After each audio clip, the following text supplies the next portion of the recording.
Siempre he hecho demasiadas preguntas. Desde que tenía 3 años, mi pobre padre tuvo que aguantar una descarga de ametralladora de la pregunta por qué siempre que yo encontraba algo nuevo o interesante.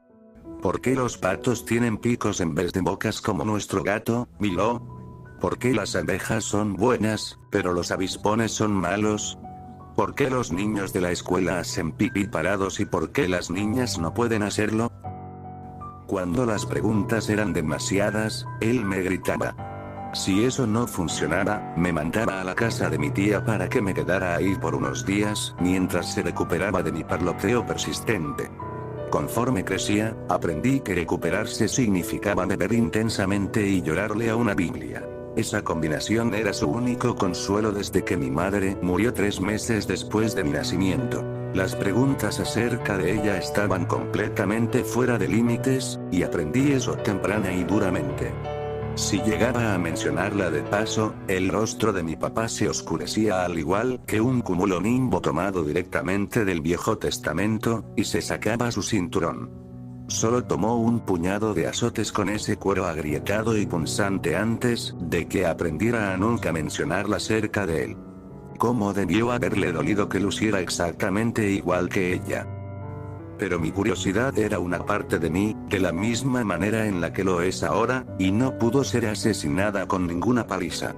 La religión tuvo una relevancia predilecta en nuestras vidas, y vivimos en una de las ciudades más pequeñas al borde del cinturón bíblico en Estados Unidos, y mi afición por los interrogatorios infinitos me metía en problemas rápidamente.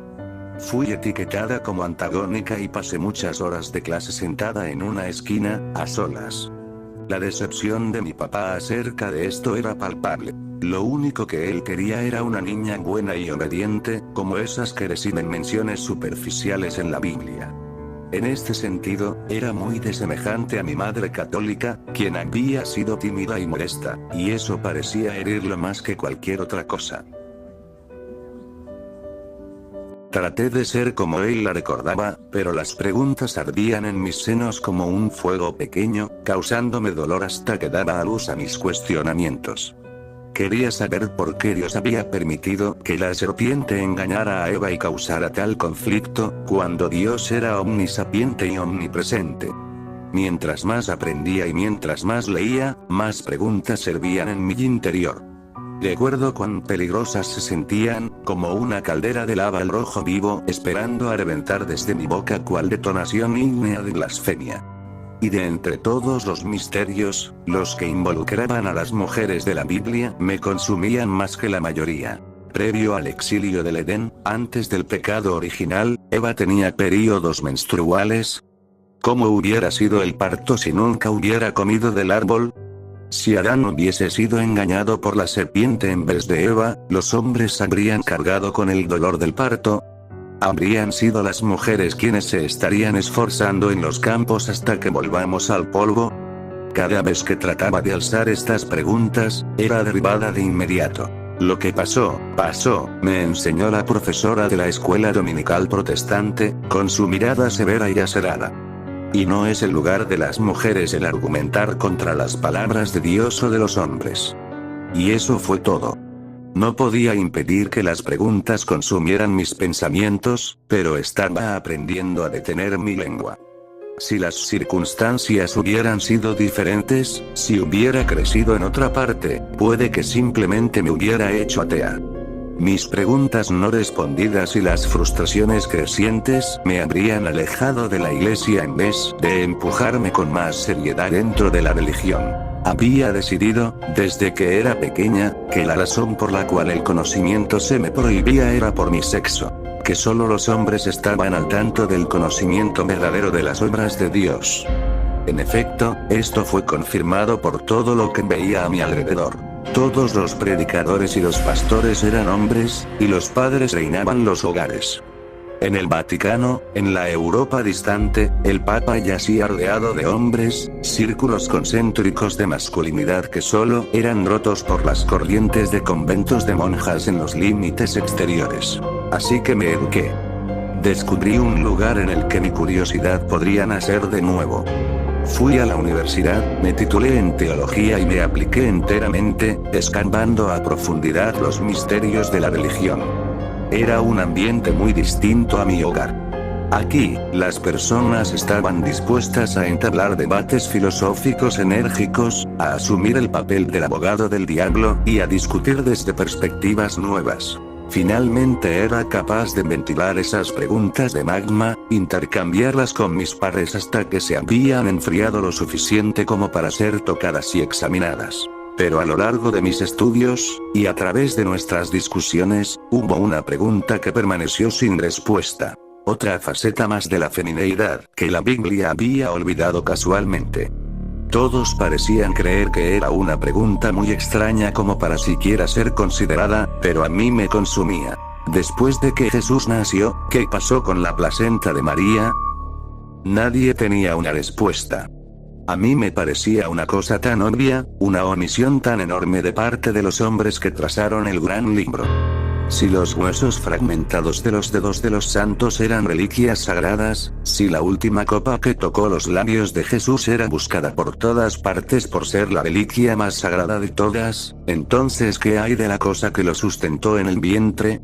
Los clérigos devotos a quienes acudí estaban incomodados, e incluso asqueados por mi pregunta. Creo que la mitad de ellos ni siquiera sabía que era una placenta, que pensaban que un bebé salía por las piernas de la mujer y que ese era el fin del asunto. Pero cuando comencé a interrogar a las monjas, especialmente a esas que habían tenido hijos antes de que hicieran su juramentación, comencé a progresar un poco. La hermana que tenía las respuestas era muy vieja, en sus 90, si no es que más, y con la complexión de un gorrión famélico. La piel de sus manos era blanca, azul y púrpura, y tan frágil y translúcida que prácticamente podías ver la sangre bombeando con lentitud por debajo del tejido de piel de papel en sus muñecas. ¿Te sabes la historia de la Biblia, no, pequeña? Asentí.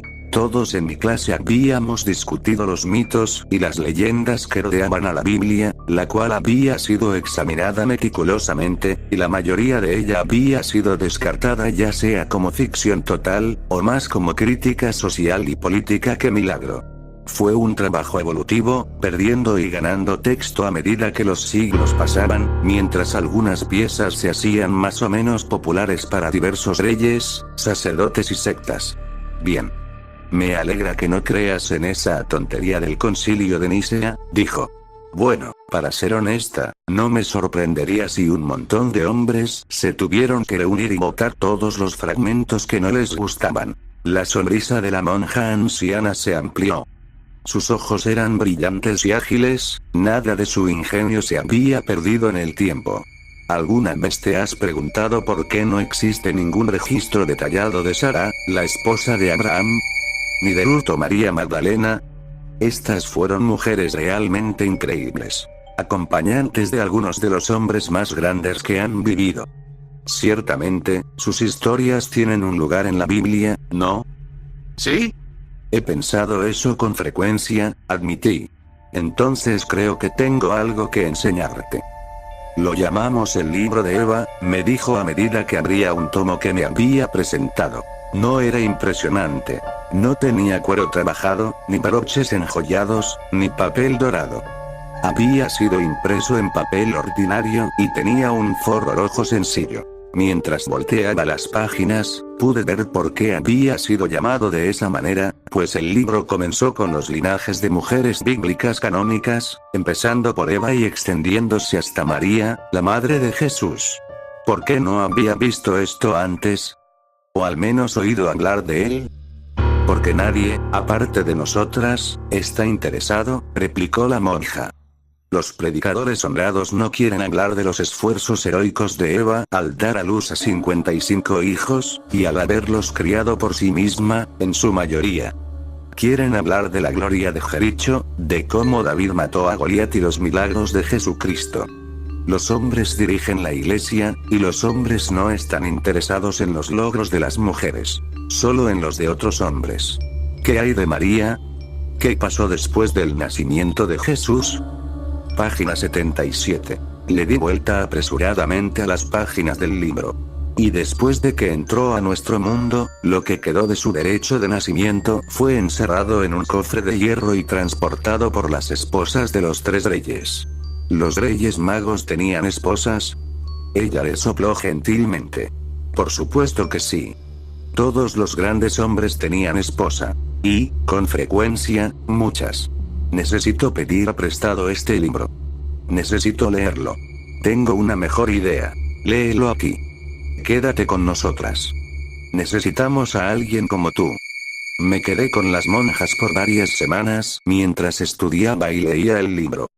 Me hacían trabajar duro durante el día, lavando ropa de forma anticuada, con tablas de lavado y lejía, hasta que mis manos estaban rojas y desgastadas, igual de callosas que las de un campesino. Durante la noche, leía cuidadosamente las páginas, memorizando tanto como podía acerca del libro de Eva, gozando de los registros de estas mujeres olvidadas, de estas madres de naciones y esposas de dioses de antaño. ¿En dónde está el cofre de hierro? Le pregunté a la monja una noche. Esperaba que me preguntaras eso, pequeña. Conduciéndome hacia su estudio, sacó una llave de su bolsillo y luego abrió el cajón de un escritorio, sacando cuidadosamente una pila de fotografías Polaroid. Al entregármelas, se sentó e hizo una torre con sus dedos ásperos, observándome. Todas las fotografías mostraban el mismo objeto, cada una desde un ángulo distinto. Era una caja de metal tosca, la cual había sido desgarrada por una fuerza inmensa. Como si hubiese explotado desde el interior. Mi cuero cabelludo me cosquilleó en tanto ataba los cabos. Es este. El cofre de hierro que las 3 concubinas transportaron desde Belén. Sí. ¿Qué le sucedió? La criatura que estaba atrapada en el interior escapó. Tragué el hueso, sin ánimo de comprender lo que me estaba diciendo. ¿Criatura? Y así, con su voz silente y aflautada, la hermana Michaels me explicó el secreto verdadero. Cuando Dios escogió a María para nutrir el cuerpo de Cristo, Él sabía que su Hijo Divino no podría habitar un contenedor marcado con el pecado original.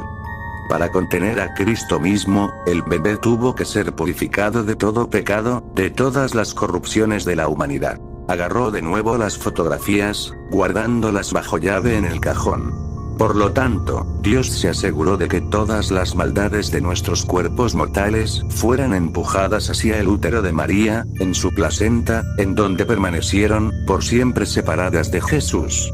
Pero fue una placenta, no un bebé. ¿Cómo fue que creció? ¿Cómo se convirtió en una criatura?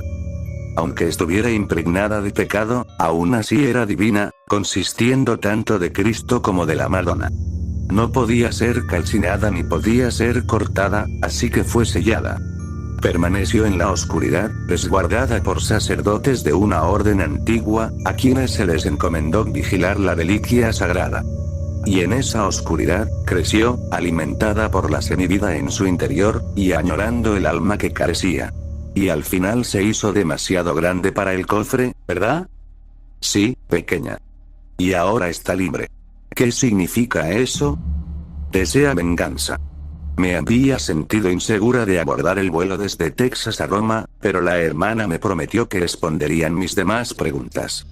Cuando llegué a la pequeña iglesia de piedra y ladrillo cerca de la costa, un hombre con la cabeza afeitada me escoltó hacia adentro inmediatamente, y luego me llevó a la cripta de la iglesia. Los cadáveres de 7 sacerdotes yacían en el mausoleo frío, esperando su sepulcro. Trataron de detenerlo, me explicó el rector. Ese era su deber sagrado.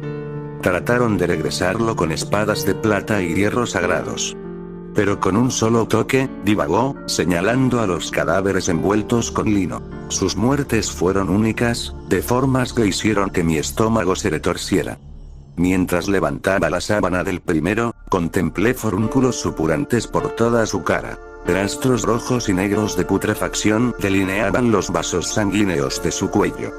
Había muerto en cuestión de minutos, aparentemente, sucumbiendo ante una enfermedad tan antigua, que ya no tenía nombre. Otro no tenía marcas en su carne, pero sus ojos sobresalían obscenamente por debajo de sus párpados punteados de venas. El lector me informó que se había asfixiado y murió de rodillas. Su garganta se había tapado con una lechada putrefacta de serpientes y ranas. Quizá lo más aterrador de todo fue el hombre que se había ahogado en tierra firme. Sus pulmones se habían llenado de agua salada, la cual aún goteaba por sus labios cosidos. ¿Cómo?, inquirí. Un solo toque es lo único que se necesita, explicó el hombre, apiñándose del frío dentro de su hábito de lana café. Los tocó una vez a cada uno, y luego los dejó como los ves ahora. No lo comprendo. Si hombres sagrados portando armas sagradas no pudieron herirlo, entonces ¿por qué me han traído a mí aquí? Porque la criatura no posee la forma de un hombre. No lo entiendo. La criatura es una mujer. Reflexioné acerca de eso por un momento. ¿Y crees que otra mujer puede ser capaz de detenerla? Asintió. Sí. Eres joven, fuerte y, aún más importante, no has efectuado tu juramentación inicial o final. Creemos que puede oler el toque de Dios en nosotros, y eso la conduce a la locura. Cualquiera en la iglesia que se le ha acercado, ha muerto terriblemente, como lo puedes ver aquí. Estudié la escena horripilante frente a mí. El miedo arrastraba dedos gélidos por mi espina dorsal. Hasta donde sabía, la criatura solo me mataría en el acto, sin que importara que fuera una mujer o que aún no me hubiera casado con Cristo. Por el otro lado, si llegase a tener éxito en donde hombres de gran fe habían fallado. Y quería verla, más que nunca, ahora que esta última pieza de información había sido revelada. Quería saber. No estoy segura de si puedo ayudar, o de cómo. Pero estoy dispuesta a intentarlo. Con un fragmento del cofre de hierro en una cadena alrededor de mi cuello, partí a mi cacería. El lector razonó que la caja de metal había sido su hogar por tanto tiempo, que el collar podría hacerme parecer más familiar ante ella, menos amenazadora. O al menos podría brindarme su atención. Supuse que descubriría al final si esa lógica era correcta o no, no es como si tuviera otras armas en mi arsenal.